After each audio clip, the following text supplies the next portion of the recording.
بسم اللہ الرحمن الرحیم۔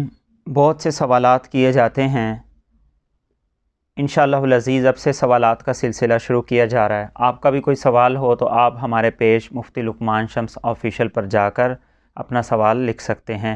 کوشش کیجئے کہ اپنا سوال اردو زبان میں لکھیں۔ سوال ہے ایک حدیث کے بارے میں کہ آپ صلی اللہ علیہ وسلم نے ارشاد فرمایا، جو کسی کو رمضان کی سب سے پہلے خوشخبری دے اللہ رب العزت اسے جہنم سے نجات دے دیتے ہیں۔ کیا یہ حدیث صحیح ہے؟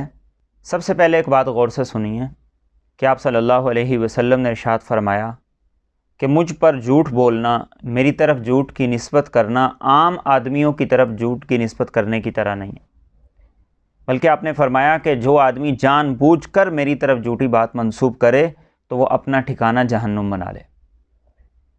بہت سی موضوع احادیث ایسی ہیں، من گڑت احادیث ایسی ہیں جو سوشل میڈیا پہ چلتی رہتی ہیں۔ ان میں سے ایک یہ بھی ہے کہ جو شخص دوسرے کو رمضان کی پہلے مبارکباد دے، اللہ رب العزت اسے جہنم سے نجات دے دیتے ہیں، یا اسے جنت کی خوشخبری ملتی ہے، یا جنت واجب ہوتی ہے۔ یہ حدیث بالکل بے بنیاد ہے، من گڑت ہے۔ ایسی احادیث نہ تو شیئر کریں اور نہ ہی کسی کو پوسٹ کریں اور نہ ہی کسی کو بھیجیں، اور اگر کوئی آپ کو بھیجتا ہے تو آپ جواباً اسے یہ لکھ کے بھیجیں کہ یہ حدیث نہیں ہے، یہ من گڑت اور موضوع ہے، تاکہ وہ بھی اس سے باز رہے۔